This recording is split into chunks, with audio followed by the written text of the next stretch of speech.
ମୋ କବିତାର ଶୀର୍ଷକ ନୀଳ ଆକାଶ। ଗ୍ରୀଷ୍ମ ଋତୁରେ ଆକାଶ ନିର୍ମଳ, କୋଟି କୋଟି ତାରା ହସେ। ସୁନୀଳ ଆକାଶେ ଚନ୍ଦ୍ରମାର ଛବି ଜଳ ଜଳ କରି ଦିଶେ, ଜଳ ଜଳ କରି ଦିଶେ। ଚାତକ ଅନାଏ ନୀଳ ଆକାଶକୁ, କାଳେ ଢାଳିବ ବାରିଧି। ଉଡ଼ାଜାହାଜଟି ଆକାଶରେ ଦେଖ, ଯାଏ ଧୀରେ ଧୀରେ ଉଡ଼ି, ଯାଏ ଧୀରେ ଧୀରେ ଉଡ଼ି।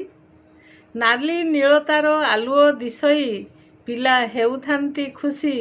ଉତ୍ତର ଆକାଶେ ସପ୍ତର୍ଷି ମଣ୍ଡଳ, ପ୍ରଶ୍ନବାଚୀ କରେ ସୃଷ୍ଟି, ପ୍ରଶ୍ନବାଚୀ କରେ ସୃଷ୍ଟି।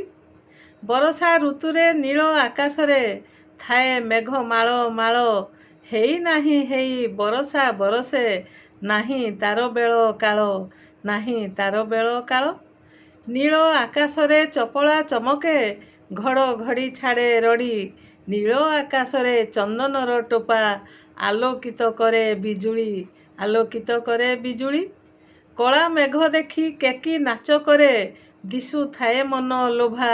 ପିଲା ଆସି ରୁଣ୍ଡ ହୋଇ ଦେଖୁଥାନ୍ତି, ଅପୂର୍ବ ତାହାର ଶୋଭା, ଅପୂର୍ବ ତାହାର ଶୋଭା। ବରଷା ଋତୁରେ ନୀଳ ଆକାଶରେ ନଥାଏ ଜହ୍ନ କି ତାରା।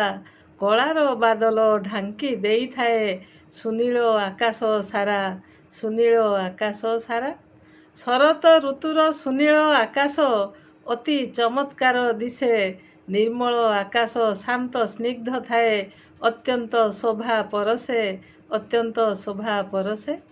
ଆକାଶ ନିର୍ମଳ ପୃଥିବୀ ନିର୍ମଳ, ନୁହେଁ ବେଶୀ ଖରା ଶୀତ।